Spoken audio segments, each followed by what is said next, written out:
ገንዘብ መሳርሒዩ ዕላማ ኣይኮነን ሓርነት እዩ ዕላማ ንስኻ ንናይ ገዛ ርእስኻ ሓጎስ ተሓታቲ ኢኻ ካልኦት ሕጉስ ክገብሩኻ ትጽበ ተረኣለኻ ኩሉ ግዜ ክትባሳጮ ኢኻ ወላ ሓደ ክገብሮ ዘይክእል ግበር ወላ ሓደ ክኾኖ ዘይክእል ክትከውን ኢኻ ርግእ በል ቅድሚ ሕጂ ሓሊፍካዮ ኢኻ ሕጂ እውን ደጊምካ ክሰግሮ ኢኻ ሓደ ኣሉታዊ ሓንጎል ኣወንታዊ ህይወት ክህበካ ኣይክእልን እዩ ሰባት ከም ኣማራጺ እንተሪኦምኻ ከም ምርጫ ግደፎም ኣብ ክንዲ ማዕረግ ተመክሮ ዋጋ ሃብ ምክንያቱ ዝኽርታት እቶም ናይ ብሓቂ ስንቂ ናይ ህይወት ስለ ዝኾኑ ንህሉ ተቐበሎ ንዝነበረ ይኺድ ግደፎ ኣብ ልዕሊ ዝመጽእ ድማ እምነት ይሃልኻ ኣዝዮም ብዙሓት ዘፍቅሩኻ ኣለዉ ኣተኩሮኻ ናብቶም ዘይፈትዉኻ ይትግበሮ ይግባኣካ እዩ እቲ ስራሕ እቲ ፍቕሪ እቶም ስድራ ቤት እቲ ሰላም እቲ ህይወት ረኣኻ ሃሳስ ክኸውን እዩ ድሕሪ ግዜ ግን እንዳነጸረ ክኸይድ እዩ ዓቕሊ መሻርኽትኻ እዩ ኣብ ከቢድ ግዜ መን ከም ዝሓገዘካ ፈጺምካ ከይትርስዕ ንስኻ ንበይንኻ እኹል ኢኻ ንወላ ሓደ ሰብ ወላ ሓንቲ ከተረጋግጽ ኣየድልየካን እዩ ንገዛ ርእስኻ ኢልካ ኣብ ገዛ ርእስኻ ስራሕ እቲ ሓቂ ኩሉ ሰብ ክጎድኣካ ይኽእል እዩ እቶም ክጎድኡኻ ተፍቅደሎም ዋጋ ክትከፍለሎም ትደሊ ኣለሊኻ ርኸቦም ኣበርቲዕኻ ትፍትን ስለ ዘለኻ ብገዛ ርእስኻ ኩሩዕ ኩን ንድሕሪት ገጽካ ኣይተቋምት ናብኡ ገጽካ ኣይኮንካን ትኸይድ ዘለኻ ኣብዛ ዓለም እዚኣ ኣብ ልዕሊ ዝኾነ ይኹን ነገር ብዙሕ ጽግዕተኛ ኣይትኹን ምክንያቱ ኣብ ድቕድቕ ዝበለ ጸልማት ኣብ ተኣትወሉ እቲ ናይ ባዕልኻ ጽላሎት ከይተረፈዩ ዝጠልመካ ኣብ ስራሕኻ ዕየ ዘናብረካ ከተእቱ ኢኻ ኣብ ገዛ ርእስኻ ስራሕ ሃብትን ጸጋን ክትሃንጽ ኢኻ ኣብቲ ዝተሓተ ደረጃኻ ብዙሕ ነገር ክትርዳእ ኢኻ ተስፋ ክትቆርጽ ኣብ ትፍትነሉ ዘክር ገለ ካብቶም ዝበለጹ ክፋላት ናይ ህይወትካ ኣጋጣሚታት ብሕጂ ከም ዝመጹ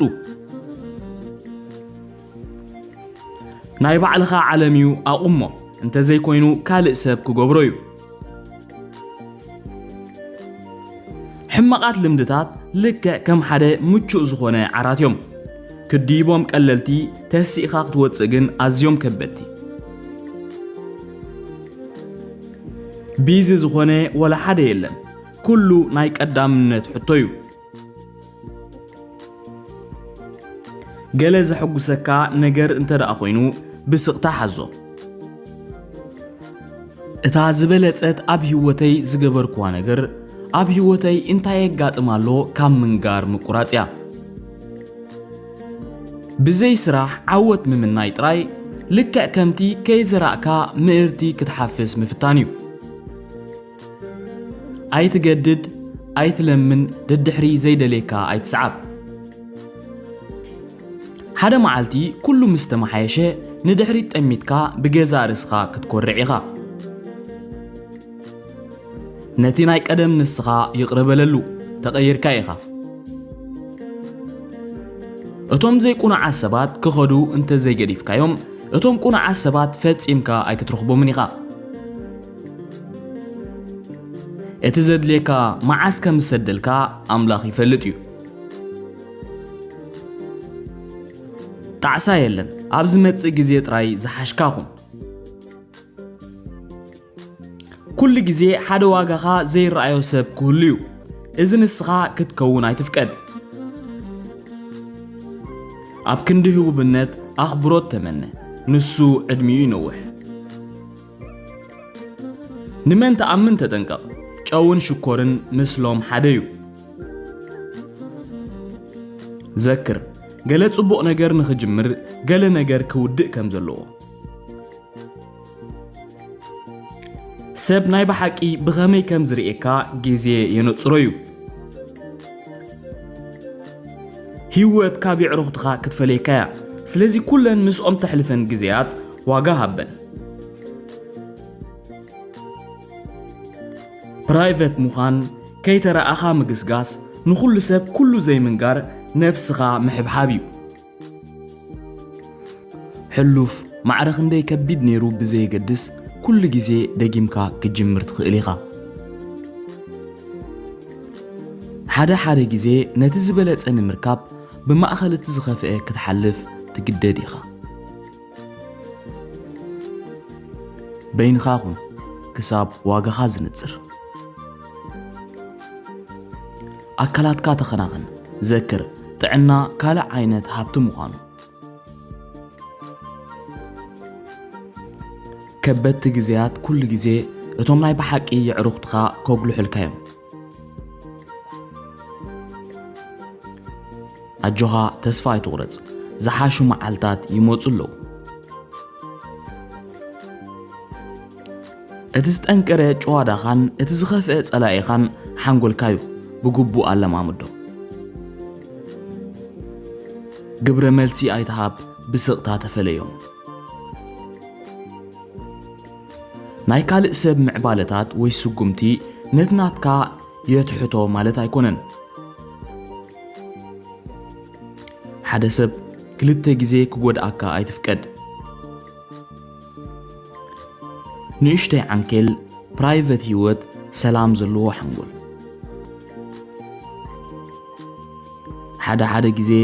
ብንገብሮም ትጽቢታት ልብና ባዕልና ንሰብር ኢና ጌጋ ምግባርካ ጸገም የብሉን እዚ ማለት ትፍትን ኣለኻ ማለት እዩ ንሰባት ዘይኮንካ ንነገራት ተጠቀመሎም ንነገራት ዘይኮንካ ንሰባት ኣፍቅር ወላውን ሓንቲ ንእሽተይ ሓሶት ነቲ ዝዓበየ እምነት ክሰብሮ ትኽእል እያ ዝኾነ ነገር ከይተጸበኻ ብሓፈሻ ለዋህኩን ንነብሰ ነጸብራቕን ነፍሲ ኣፍልጦን ዝኸውን ናይ ብሕትኻ ግዜ ይሃልኻ ኩሉ ንስኻ ተኣምኖ እሙን እዩ ማለት ኣይኮነን ተነጽጎ ብግቡእ ምቕባሉ ተምሃር እዚ ክፋል ናይ ህይወት እዩ ኣስተንፍስ ሕማቕ መዓልቲ ጥራይ እምበር ሕማቕ ህይወት ኣይኮነን ነገራት ክመሓየሽ እዮም ተጸበጥ ጥራይ ኣርባዕተ ጸገማት ኣለዋና ልዕሊ ዓቕን ንሓስብ ልዕሊ ዓቕን ንኣምን ልዕሊ ዓቕን ምስጢራትና ነቃልዕ ልዕሊ ዓቕን ነፍቅር ብዙሕ ግዜ ክትብደልን ክትጉዳእን ኢኻ እቲ ኣገዳሲ ነገር ግብረ መልስኻ እንታይ ይኸውን እዩ ንዝኾነ ይኹን ሰብ ነቲ ደልዮ ከም ዘይግባኣካ ክስማዓካ ክገብር ኣይትፍቀድ እቶም ዝሰብሩኻ ከበድቲ መዓልታት እቶም ዝሃንጹኻ መዓልታት እዮም ብዙሕ ምውዕዋዕ ዘይኮነስ ብዙሕ ምንቅስቓስ ግበር ግዜ ፈጺሙ ኣይጽበን እዩ ምስኡ ክትከይድ ይነግረካ ወይ ንድሕሪት ይገድፈካ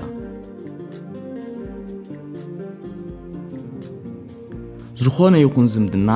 ናትካ ኣእምራዊ ጥዕና ክጎድእ ዋግኡ ኣይኮነን ኣብ ካልኦት ዘይኮነስ ኣብ ገዛ ርእስኻ ተመርኮስ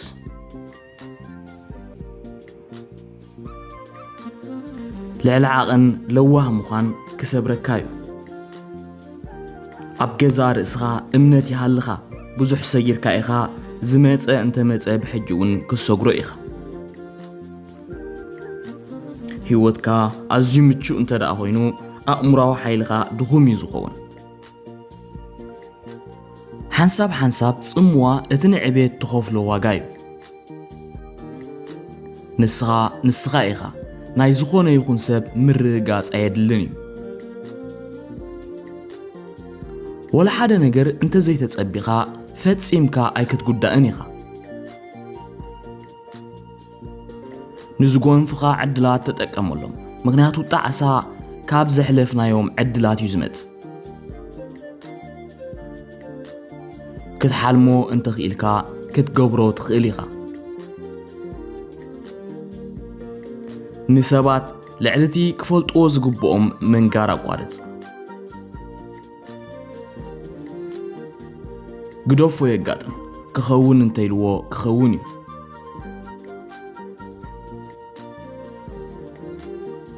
ሕሉፍካ እንተ ተማሂርካሉ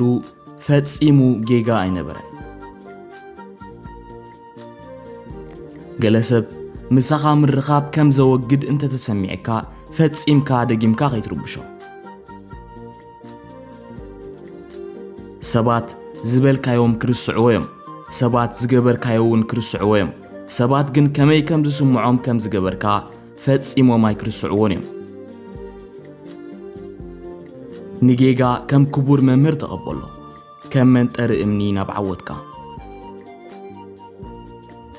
ንንኣሽቱ ዓወታትን ብጽሒታትን ጸንብል ምኽንያቱ ንዓባ ዓወት ዝኸውን መንገዲ ስለ ዘንጽፉ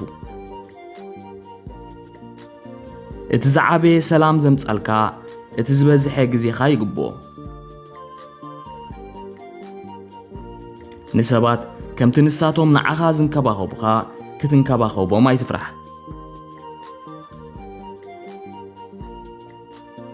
ሓቀኛ ጥራይ ኩን እዚ ብዙሕ ግዜ ክዕቅበልካ እዩ ኣብ ገዛ ርእስኻ ወፍሪ ካብ ምግባር ነክፈረጋ ይትበል ንነዊሕ ግዜ ዝኸውን ወለድ ክኸፍሉኻ እዮም እቲ ዘለካ ኣብ ገዛ ርእስኻ ናይ ምጥርጣር ልምዲ ኣቋርጾ ብዛዕባ ውልቃዊ ህይወትካ ንኻልኦት ብዙሕ ኣይትንገር ዝኾነ ይኹን ሰብ ንዓኻ ክጎድእ ዝኽእል ዝኾነ ይኹን ነገር ክህልዎ ኣይትፍቀድ ናበይ ገጽካ ክትከይድ ከም ዘለካ ልብኻ ክነግረካ እዩ ናብኡ ብዘይ ጸገም ክትበጽሕ ርእስኻ ክመርሓካ እዩ ነቲ ሓደ ብዘይቲ ኻልኣይ እንተ ተጠቂምካሉ ክትጠፍእ ኢኻ ብርቱዕ ጻዕሪ ኩሉ ግዜ የዕውተካ ማለት ኣይኮነን ኣብ ግዚኡ ጠጠው ኢልካ ናብ ጊላ ተቐይርካ ከይትህሉ ምዕዛብ ተማሃር ህይወት ሓንሳብያ ዘሐጉሰካ ግበር ብንኣሽቱ ነገራት ኣቓልቦኻ ዝስረቕ ተረኣ ኮይኑ ዓበይቲ ነገራት ክትገብር ኣይትኽእልን ኢኻ ዘክር ቅድሚ 5 ዓመት ኣብዚ ሎሚ ዘለኻዮ ክትህሉ